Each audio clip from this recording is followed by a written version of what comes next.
the prize, I follow through. I'm unstoppable. Welcome to Charmingly Toxic, where Prosecco meets psychology. And we're not diagnosing, but we are side-eyeing the charm, control, and emotional chaos.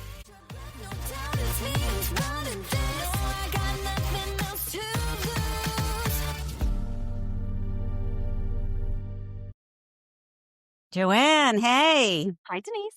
So much to talk about today. So many shows. So cheers to that. Cheers. All right.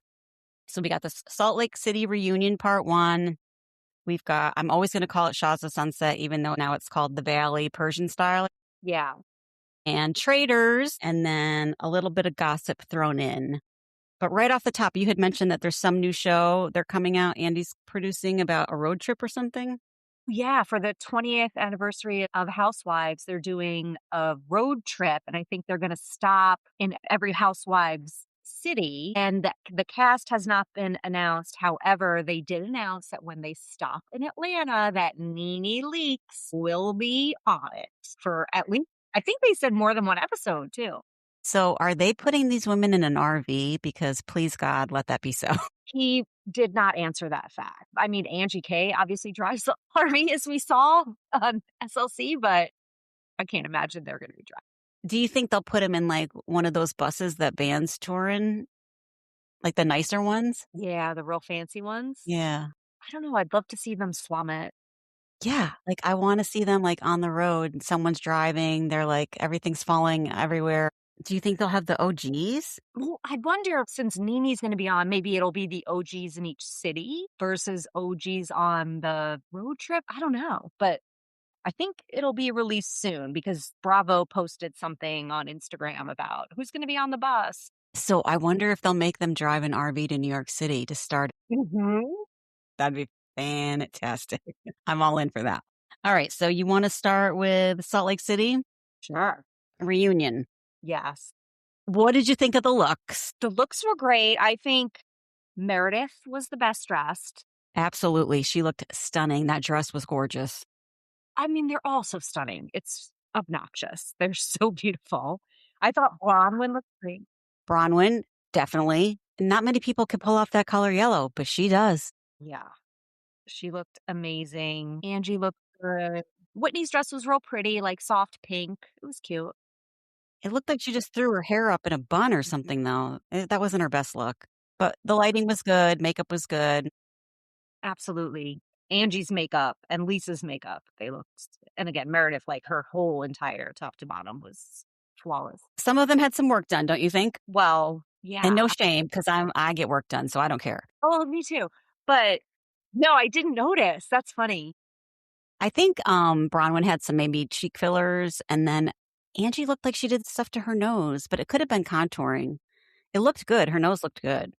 I don't know how many nose rhinoplasties she's had. I think that's like mandatory for a housewife, isn't it? You would think, right? It seems like it. They've all had a rhinoplasty. Okay, so Andy says hello to everyone, his obnoxious hellos. And the only one that really stood out to me was when he said to Lisa, still living a very different life than everyone else. She said, always. He's so shady.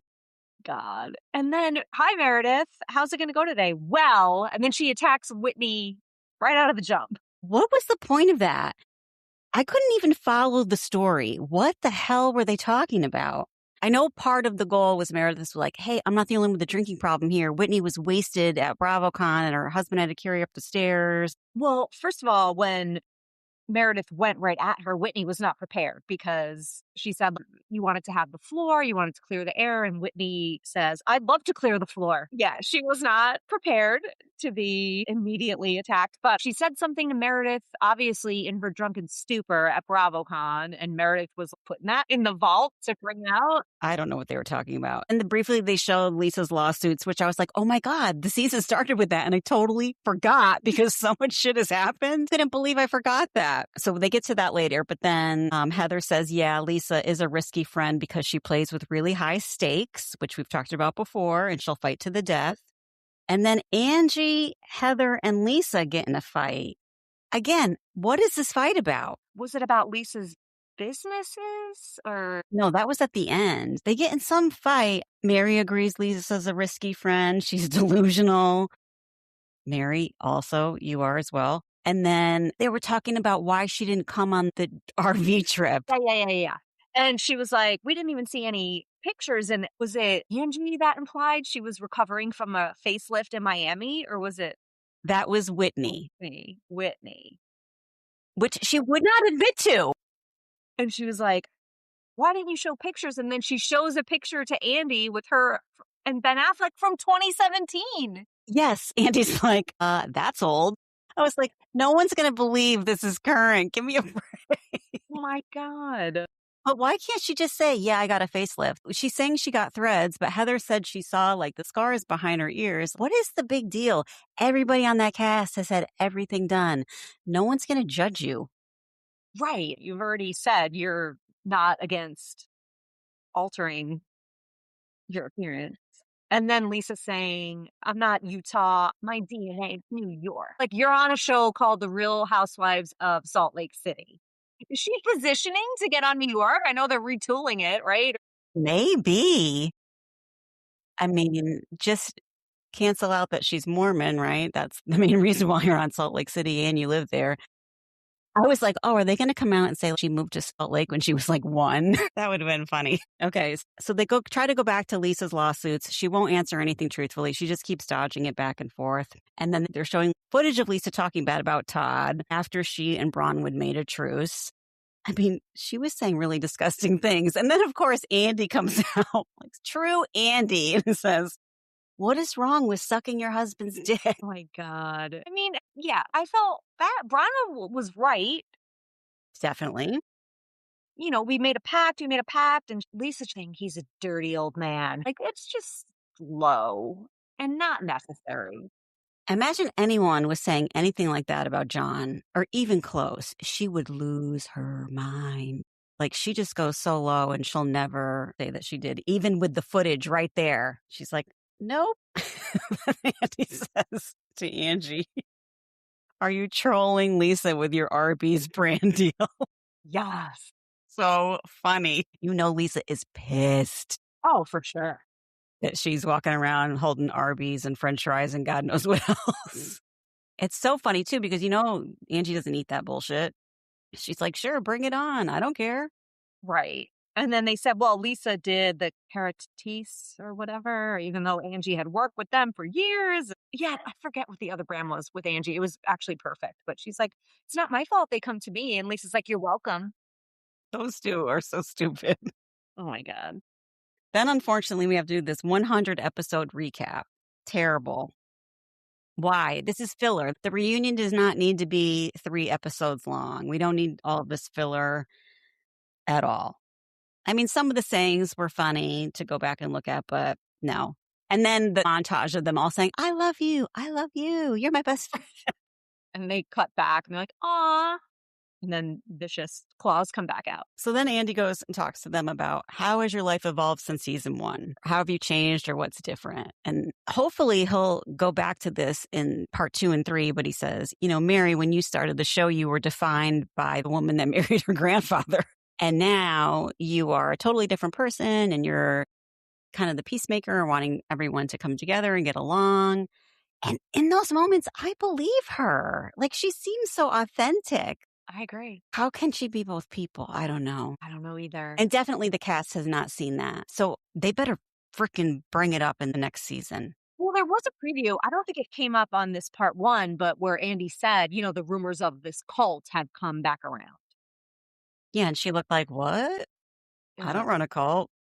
We'll see. Then they talk about Angie's evolution from being a sidekick to like the number 1 seat. Heather.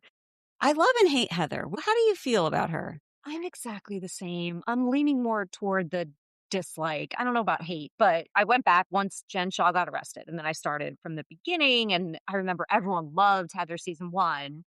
And then she just turns into this, like, she doesn't really share anything. She's always stirring the pot.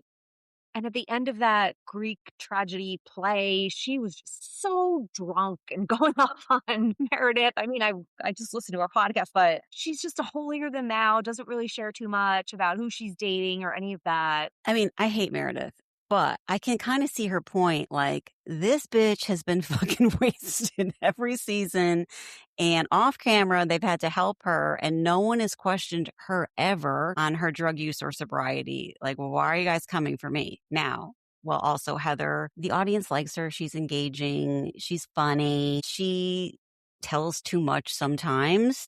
Sometimes she doesn't tell enough. But you can see that there's a person there Yeah. with, Meredith. She's just like a robot. They talk about Below Deck. Yes. So we'll get to some of this, but Heather saying she didn't sleep with Captain Jason. What do you think? I think she's backtracking. I could see him saying, like, that's not how I roll. Stop this bullshit. Because I was thinking a little bit watching this that she kind of made it seem she did to kind of look cool, and she wasn't going to say, oh, yeah, I really didn't. But that would align with him being like, stop the shit. Like, there's a lot of ladies I can get with here. I need to be attached to you. I kind of felt a little bit bad for her. I did too. Yeah. Yeah. Because if she really felt that she spent season 1 being like the ugly, Yeah. overweight, Bigger girl. Yeah. how would she ever land anyone? And you could kind of see that in her face. Yeah. She looks great now. She really She does. I mean, she looked great then, but she looks really great now too. I mean, they all look different now. So then Andy says Angie was doing her own stunts on Below Deck Down Under. They show all the clips. And Andy says, are you going to be worried about what you're going to look like on Below Deck, like from their perspective when their show airs? And all of them are like, no, we were great. We were great guests. Didn't even realize they were filming their show too. I think it's going to be brutal. I do too. They are delusional because I think the Below Deck cast is going to rip them to shreds. I completely agree. And side note, Joao and Daisy, like, why? I'm so not into that. But anyway. What? On the new Below Deck, Joao and Daisy hook up. No. Yes. No. Yes. And apparently he had broken up with his girlfriend and then whatever came on the season. And now he's back with his girlfriend. But yeah, they were like legit love story together. That is vile. She's so much better than that. What is she doing? I'm disappointed in her. She needs to get off the yacht. How old is she? Too old to be screwing around with a person like Joao. We need her to be dating above, not employees of the boat. Then they get over that cucumber story that didn't land at all. It didn't land when they filmed it. It didn't land in the reunion. So no. Okay. So then we go to Bronwyn's lawsuits. This is what I think. You can tell when Bronwyn's lying. And so there is some dark dirt there. She's not a good liar. I think some of it is, yeah, when she was in college and stupid. But I think the more recent stuff, Todd helped her out of some ugly shit. Sounds like it. Right? You could just see it on her face, like the shame there. And why she does have this allegiance to Todd, because he sounds like, and from what her mother says, he kind of pulled her out of a not great life. Cut to Heather. This was great. Heather asking Lisa, what is Luke's marketing? What is it? How dare you? That is the narcissistic line of the episode. You are disgusting. How dare you? And they were legitimately poking the bear, but also, what is your company? What do you do? And how do you make millions of dollars? And she did not answer. She did not answer. Not even close. And you could see she was a little bit flustered.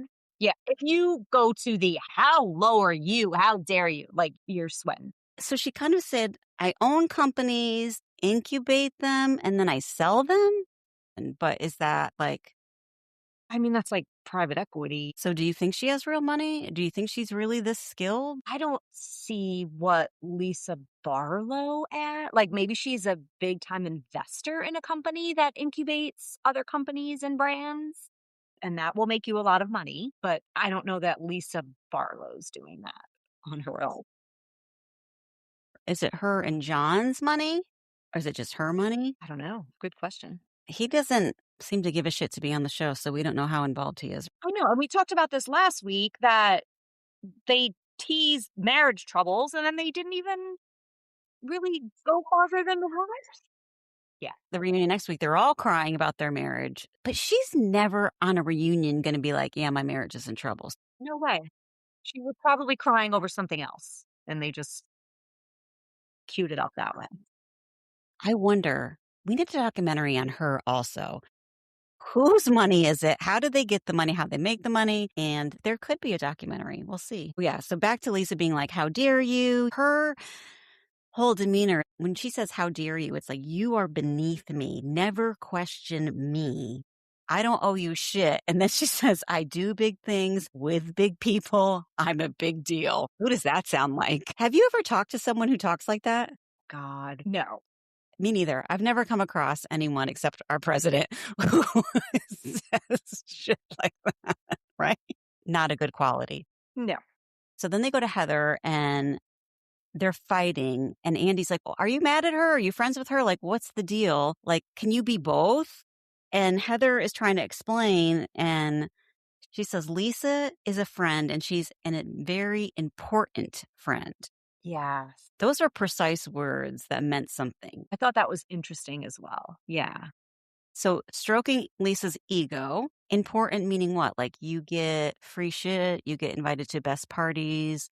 So I still need to keep her as a friend for my own business, but also I can't be totally on her bad side and shut her out the way I'm going to do Meredith in 10 minutes. Yeah. The small network of Salt Lake City, I imagine it's very important for Heather to stay connected and all of that. Like I thought of like Kathy Hilton, like you want to be, but Kathy Hilton's on a different level. And, but that's a friend you want to have. That's a friend you want to keep. You don't want to be on the bad side. You always want to be their friend. Exactly. And then we see clips next week with Heather telling Meredith to fuck off. I never need to be your friend ever. We are done. So there is a difference between Meredith's standing in Salt Lake City and Lisa's and how you need to stay in Lisa's orbit. Can we explore this further in the next season? Though people on Facebook are like, get her out of here. I don't want to see Lisa another season, but I don't think you can get rid of Lisa. You can't. No way. It's too amazing. And she was on Worst Cooks. Did you watch that at all? I don't watch that. Very funny. It's a reality star season. And so CT from The Challenge. Okay. Does he look decent? Not great.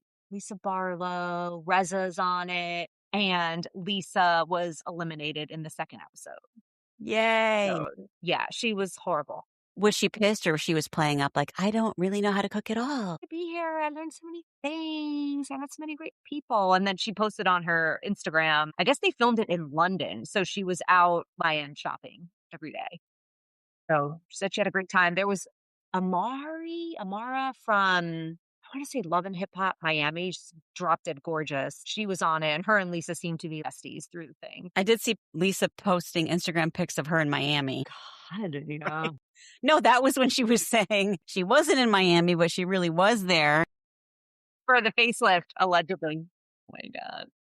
All right. So what do you think about Angie whipping out this scroll at the end? Proof Lisa is trolling me, same phone numbers. I mean, the camp here. Come on. We don't need a stupid scroll. That was a little bit annoying. Like, enough of that. I feel like whoever made that for Angie was like, if it makes it to air, we'll pay you an extra $100,000 or something. Oh my God. But we skipped when Brittany comes out. Mary cannot stand this woman. My God. I don't think any of them can stand her. Mary can't hide it, and I love it. She's so stupid with that stupid pet that has the voice recording of Jared. I'm like, girl, let it go.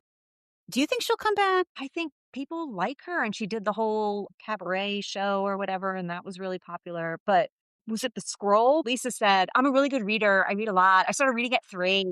Died. Any second she has to prop herself up, she will use it. She's gold. So once Angie whips out the scroll, and then we see Lisa say, okay, do you want me to talk about the pics you have on your phone? What do you think that was about?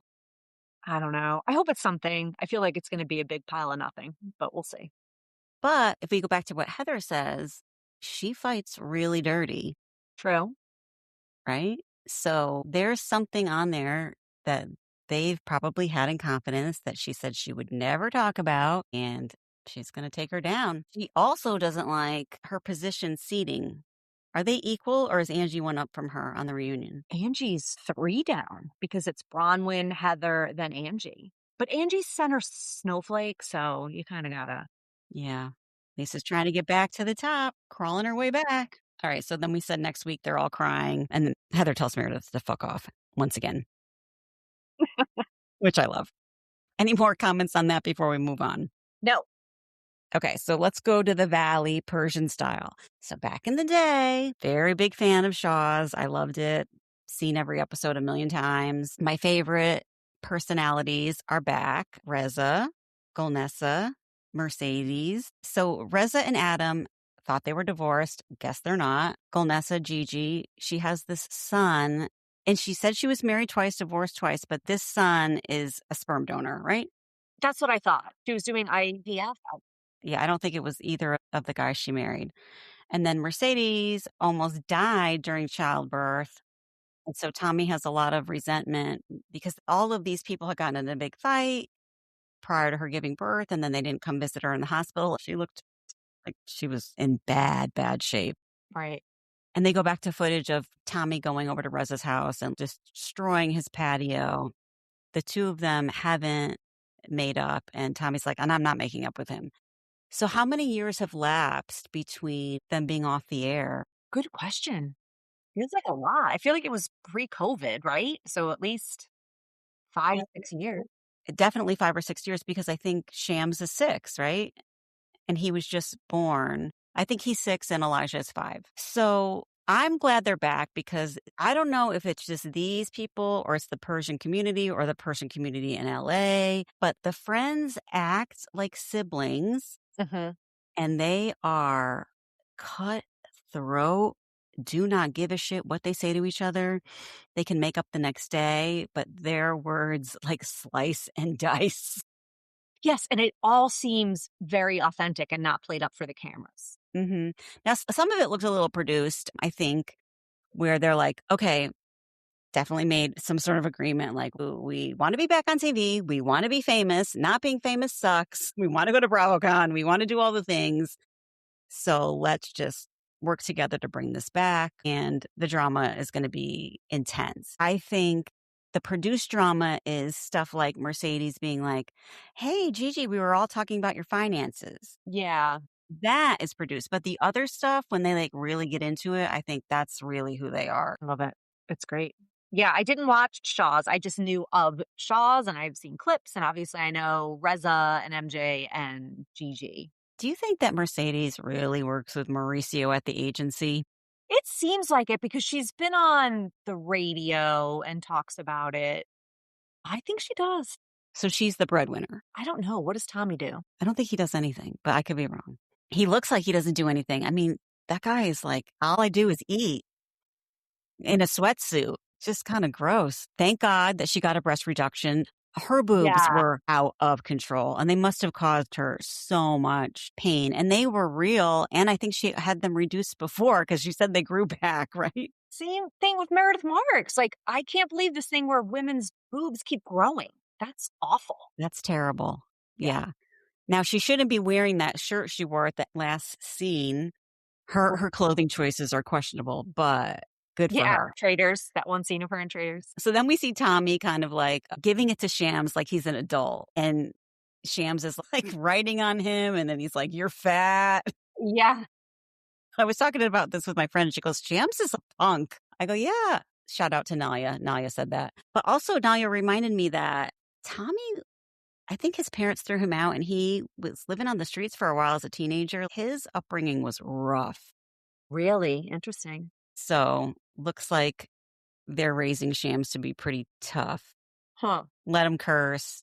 I don't know if you saw that scene in the car where he was cursing. No, I He could be funny or he could be a punk. Who knows? Oh, yeah, he calls his dad a fat ass. That was funny. Okay. What do you think about this whole Gigi dad still funding her life? Because she's got to be pushing 40. First of all, $3,000 to $4,000 in marijuana a month? That's a lot of pot. Is this weed laced with gold? Like what? That's insane. That's insane. So, I mean, if I were her dad, I'd be like, you gotta start figuring out how to fund this lifestyle of yours. And she's living in a what, 52,000 square foot house with one kid and her. That's crazy. And then they say at another point, as it says, oh, like you can't be spending, is it $9,000 a month on rent or $9,000 a month total? He's like, you got to put that number down. Like, I think it was rent. Can you imagine? I could never live in Beverly Hills or wherever they live. She's Wow. not paying that in the Valley, is she? I think she's trying to move to the Valley. That's the point.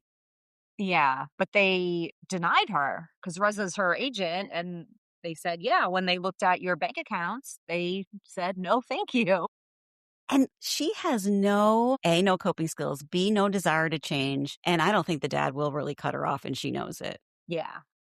Hey, man, no shame in that, I guess. I'm kind of jealous. I know. Me too. I'm like, why didn't I get that life? All I do is smoke pot all day and I don't have to pay for shit. $3,000 worth of pot. I mean, you would be like a vegetable. How does she parent? I'm not sure. Okay, so The last thing I wrote down, Reza Jackson. I mean, that's like one of the best names ever on reality TV.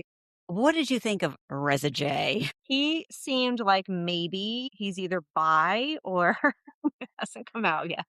Fluid or whatever. And I think this guy lives at raves No shame in it, but all day, every day. yeah. No way he's going to be. The way that him and that girl, they had to have met before, Sophia, Yeah. and he's faithful to no one. This is a one night stand. I liked how Reza said he had a hard time adjusting after the show was canceled. Like that was real. Yeah. He was like, what? I'm not on TV. I have no fan base. I like that he admitted to that. Yeah. I do like him. Again, I didn't watch the original show, and I don't the whole MJ thing with him, and it seems they're past it, and now she's divorcing Tommy, and they're in a good spot, but I enjoy Reza. I don't know. I mean, he can be really, really funny, and he can also be very vicious. But I do love his funny side. There's too many new people to go over today. I do want to say that Sky and her husband, what did you think of them? He was the one that was 20 years older than her, and they had twins that were 10. That was weird. It sounds like they sleep in separate rooms, and that was all aired out at the table, or at least that was in a preview. She's kind of like, I'm done with him, and she's a jeweler. And then they showed Gigi's ring. I could not tell the difference. Could you?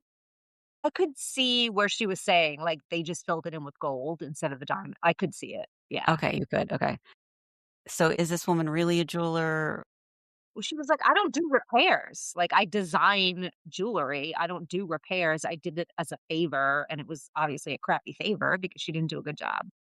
Well, I think she said she met her husband when she was a waitress, but I don't think maybe that was the case. Maybe she was something else in a restaurant bar. Definitely has gold digger vibes. We'll see what goes on with that. Another thing about the show, the food. I want to eat all the food. It looks so good. Reza's husband. I brought my tabbouleh. I brought my everywhere he went. Do you believe the rumors that he's the cheater? He cheats on Reza? I don't know those rumors. Yeah, that's kind of the rumor there. We'll see. All right. We'll see what goes on with this show. Okay. Traitors, you got to take the lead on this because this is your show. And girl, why don't you try Audition? Okay. Have you heard about these new Netflix games where you can interact and like you download something on your phone and you play the games on the TV? So they have like Pictionary and they have a murder mystery game. So you each have your own phone and they tell you there's two murderers and then everyone else has to guess. It's this whole elaborate thing.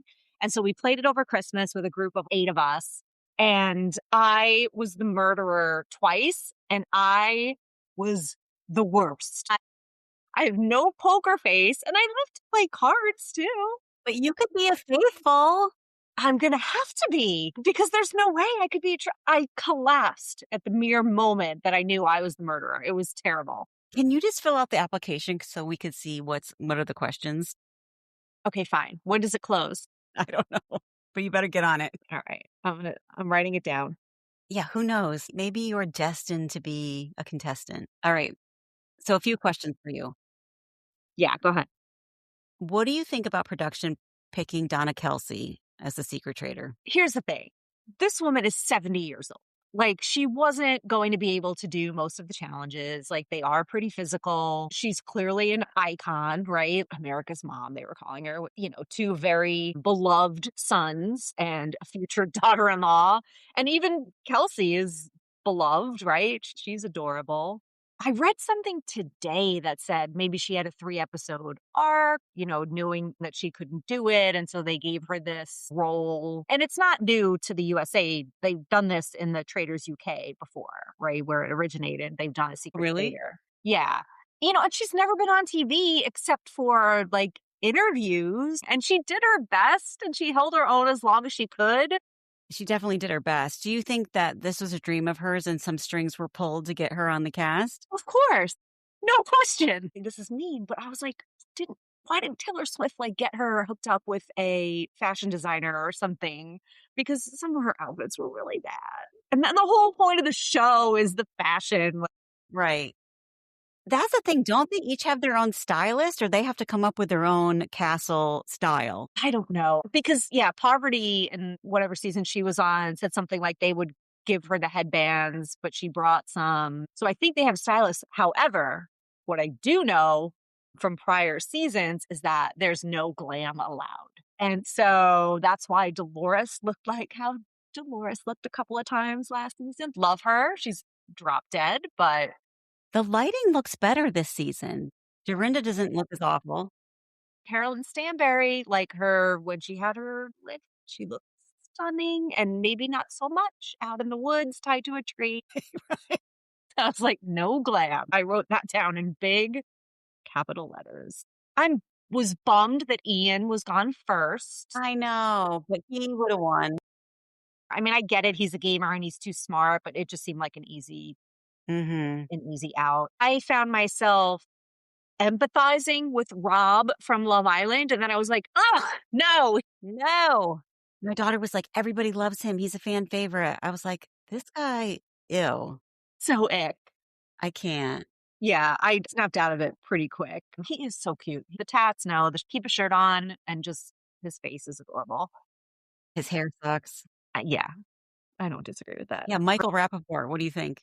Oh my God. Settle the fuck down.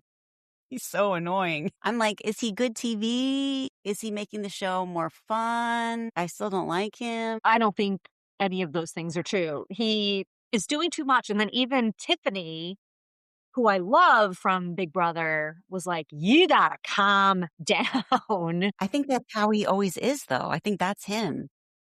Tell me Jam Jam. Like, I know he's from Big Brother, but what's he like? No, he's from Survivor. I love Jam Jam. I don't remember him from Survivor. Yeah, he's from Survivor. When I wrote down my favorites, he was the first one I wrote down. I think he's awesome. He's so funny. Why do you think Michael hates him? It was weird that Donna threw Michael under the bus. I mean, it was the safest bet, but that was weird. It was just like so weird that it was so unanimous to vote Donna out. Well, yeah, like they all knew. Yeah. I think Michael just likes drama and attention. And so he's like, who will fight back with me? Yeah, it's too toxic. Nobody needs that shit. I think Candace and Renna as traitors are perfect. Me too. Because Rena's an actress. She's not a reality star. She's an actress first. Always has been, even on her show, she acts. No one knows the real her. Candace is doing a great job. I like her more on this show than on Housewives. She's so funny. Well, we can't eliminate Tara because I need her hair wand. A lot of filler people, a lot. So many people right now, but who do you think is going to make it close to the end? You know, it's weird. It's like the Bachelor trick where they don't show the people who make it to the end at the first few episodes, like they don't really highlight them enough. I don't know. I think Rinna and Candace, I think Rob's going to blow it. That Colton guy? God, yeah. Don't like him. I don't like him either. What about Dorinda? How long do you think she'll stay around? Oh my God, her crying walking into breakfast. I was like, honey. And they didn't show, remember we talked about this, how allegedly there was a confrontation between her and Donna. They didn't show it. Yeah, she was kissing Donna's ass. It seemed like it. Yeah. So I wonder where that rumor started. But she brings nothing to the table, Dorinda. Like, she's not a good player. I thought she would be better. I think she's too scared because she was eliminated first last. So she's too afraid to speak up because she was fighting with people that first night. And that's why they were like, yeah, you're gone. She's like, I can't be the real me, so I don't know who to be. I'll be no one. Carolyn Stanberry, Kristen. Love Kristen. I hope she stays a while. Me too. Me too. I think she has a good poker face. I think so too. You have to have that on Top Chef as a judge. Right. She does a great job on that show too. Who else? I gotta say, my husband Steve's favorite part of the show, shout out to Steve, is Alan's outfits. Yes. Steve's reactions are so big. He's like, oh my God, who dresses this guy? Who comes up with this? Oh my gosh. What did you think of the rooster costume? That was a lot. Oh my God. I mean, like, how are they going to top it next season, the season after? That's just insane. And his hair, he's losing it. And they do so much with his hair. That's a real skill to like, he doesn't have a lot. Do you think they put like clip-ins? Maybe. Yeah. I mean, the show's brilliant. I love it. I love the editing. The casting is on point. What do you think it will be like with civilians like you on the cast? Yeah. Well, did you watch the first season when it was half civilians, half reality people? And they were like, this just isn't fair to the regular people. I think I did. Yeah. It'll be interesting. You're going to have like weirdos. I'm not weird enough. Do you think they'll have like influencers or it's just going to be regular people? Good question. It shouldn't be influencers, I don't think. Like when they cast Survivor, do they cast people with a good social media following? They kind of run the gamut, right? They'll do like a farmer and an influencer, and like they'll try to do all walks of life to get a good representation. So they'll probably do that then, right? There'll be some social media people in there. Yeah, I don't know. We'll see. Anything coming out, or is these shows going to be for the next 3 weeks? Salt Lake City and Shahs and Traitors? Yeah, I think so. Hopefully 1 Traitors a week. You can't do 3 in a week. No, that's a lot. But I understand why they dropped that in the beginning to get you hooked. Well, I don't know if I'm recording next week if you're around, but hopefully Salt Lake City next week gets a little bit more into like the real dirt. But again, if they're not going to talk about the cult and they're not going to talk about the plane, what else are they going to talk about in 2 more episodes? What do you think? Yeah, good question. I don't know. Because it seems like Lisa and Meredith tag team. Again, you said it last week. It's like Jersey now. It is. They've gone too far. Yeah. Maybe there's some unseen footage from Greece that's good. Yeah, they had some unseen footage on part 1 that was pretty decent. With Bronwyn and Lisa hugging on the boat.